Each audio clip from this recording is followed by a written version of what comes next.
what's going on, y'all? T-Bob here. And Jake as well. And you're about to watch a little OTB LSU. We're going to give you all the latest, greatest between LSU football, baseball, women's basketball, softball, and everything in between. Bottom line, if you want to talk Tigers, keep it locked, subscribe, like it, and we hope you enjoyed. You saw a couple LSU names make it official, one of which is Zalance Heard, which, again, no surprise there. We told you the other day that in not traveling with the team, the writing was on the wall there. The rumors are he wants more than LSU is willing to pay him. And, I think that probably checks out, right? And while it's a huge bummer because I think Lance Heard's going to be awesome, and it would have been really cool watching an offensive line featuring Will Campbell, Lance Heard, and Emory Jones all at once. Our cup overfloweth. Because your cup does overfloweth, Jake, yeah, he probably would. He stands to make more money at another school, right? Like if a school is desperate for a big-time tackle, they will be more willing to pay a higher number than what LSU. And again, if if you want to falter for that, I don't care. That's all well and good. I think most people in life generally try to make moves that maximize their monetary intake. So he's going to go test the market. It's like I read a funny story from a Ohio State offensive lineman who just went on a podcast. Did you see this? This just broke a couple hours ago. So this is I only saw one article, and it was actually linked from Outkick, Hookstead. So we'll see if see where this story goes. But I saw this morning where an O-lineman, Hensman from Ohio State, went on a podcast, and when it rains, it pours for Ryan Day. He talked about how they didn't really practice that much for the Cotton Bowl. He said they did like a couple light workouts, a couple light practices, but not surprising because they're working a new quarterback. Yeah. I understand light practices, because it's the end of a season. You go, but he made it sound like they were kind of chilling a little bit, which that's not going to be good. But where I'm going with this is he also said they lost one of their offensive linemen because the O-lineman wanted $1 million annually. And Ohio State was like, we're not paying that to you. You know who did? Miami. So now he's at Miami. Now, what makes all this seem even more true is that the podcast has now been deleted. So the Ohio State PR machine immediately kicked into overdrive and said, "Hey, take this down." Yeah. But the Cats have. If Miami's out here paying $1 million for Ohio State offensive lineman, Lance Heard could probably go somewhere and make $500K. Yeah, and so for LSU, obviously they have two bookends, two of the best in the country, and so it's okay, our resources, and it also probably tells you of who's coming back. Maybe Frazier's coming back, Dillinger's coming back, and he can't find a path to the field. And I think he's a really good player, going to be, maybe an all-conference type player, but you have to look at your resources, and you have to say, okay, we have another 5-star offensive tackle already coming in this next class. Yeah. So what do we do with these resources? Do we pay a potential backup offensive lineman or maybe somebody that kicks down the guard, or do we put that somewhere else? Because we have other deficiencies that are more pressing needs on this team. Yes. If you have, let's say, now also I think, you probably weren't going to pay that exorbitant of a price tag because and I don't know if the 500 number is real, but you're not going to pay an exorbitant price tag also because what if he's asking for more than your starters already make? You can't back up Will Campbell and get paid more than Will Campbell.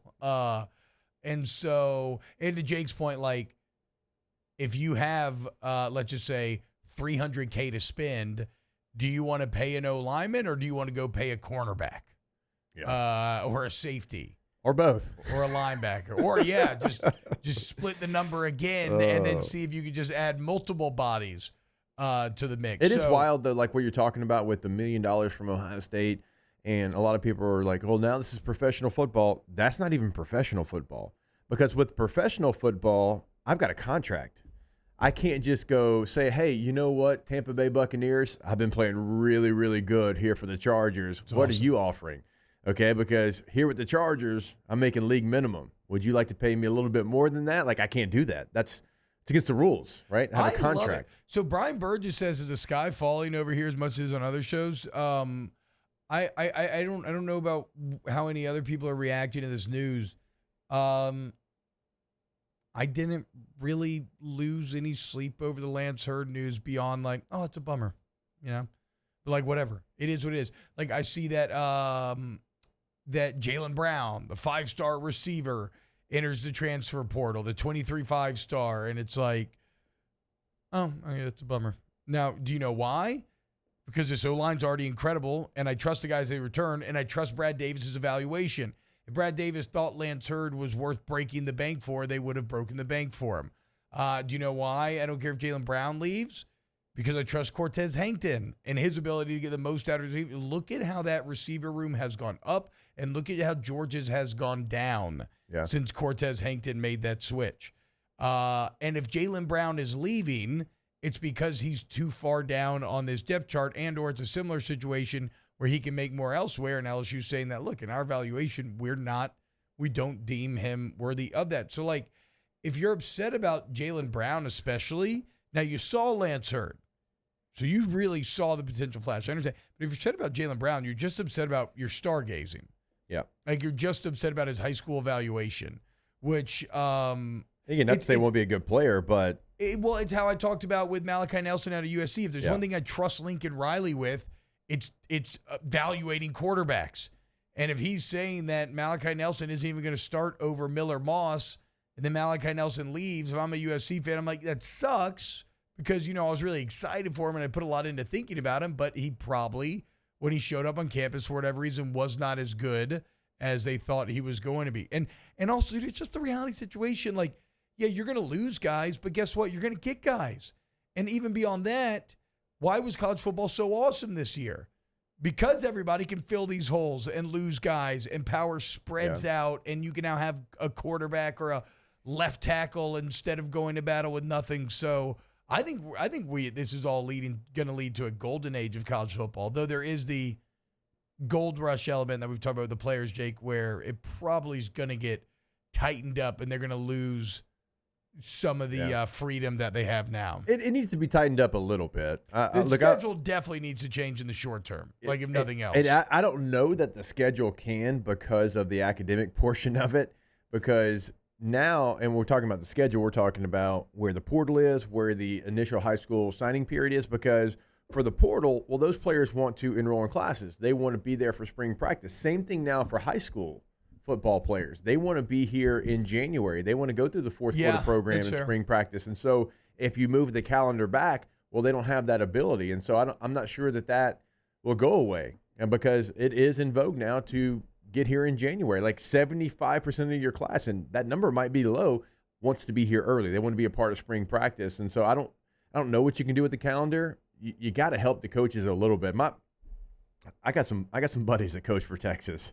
And we're at media day, and they're sitting at, like, the assistant coaches are sitting at like a round table, and every single coach, because they were exhausted, looked exhausted, and they had like their head in their hands trying to catch like 5 minutes, like just trying to sleep 5 minutes if they could, because it never stops. And I had conversations with them, like, dude, like, hey, you okay? You good? Like, man, everybody thinks we prepare for these games for 4 weeks once we get into the CFP. He said the first 2 weeks we're grinding on recruiting and transfer portal. Yeah. And then the next 2 weeks, and this is both teams, next 2 weeks, then we started a game plan and really dive into it. He said, but those 2 weeks that everybody thought we were just like lightly game planning, we were hitting the road hard. And it's like, there's not any time to come up for air for these coaches. Yeah, it's interesting because I do feel for them on a basic human empathy level, but at the same time, well, I guess in this case, it's not necessarily what you signed up for, because it has changed so drastically that maybe you actually didn't know what you were signing up for. But it's like when a coach gets fired, I feel for them deeply on a human level. Like, it sucks to fail on a large stage, but the rewards are nice, and it's just the reality of the job. Well, the assistants make good money. They don't make life-changing. They're not making the crazy money. They don't make the life-changing, but they're like still some of the making head coaches. more. I mean, if you're a position coach, you're still making way more money than the average person. Without question. But the thing is, and again, this isn't a feel sorry for him. This is, Can you get your job done to the level that it needs to get done with the current schedule? Yeah, no. That's the question that I have, because you do have a job and you are trying to mold young men. You are trying to take this group and better their life and better them every single day. Can you do that? Can you worry about your own people because you have to worry about other people? That's like the question that I have, because I know for me, I know for you and your relationship with Stud, mine with Coach Porter, or whoever our position coaches were, like I felt like they had the ability to care about us and make sure we were okay and not worry about somebody else, like in the transfer portal or high school recruiting, as much as they have to now. Yeah, it's crazy times. I mean, I guess it's just more and more resources you got to throw at it. Wow, Jake, what incredible takes. I mean, those guys, they're just the best. I think so. And if you think so, again, hit the like button, subscribe, ring the bell so you get notifications when we post every single day here on OTB LSU.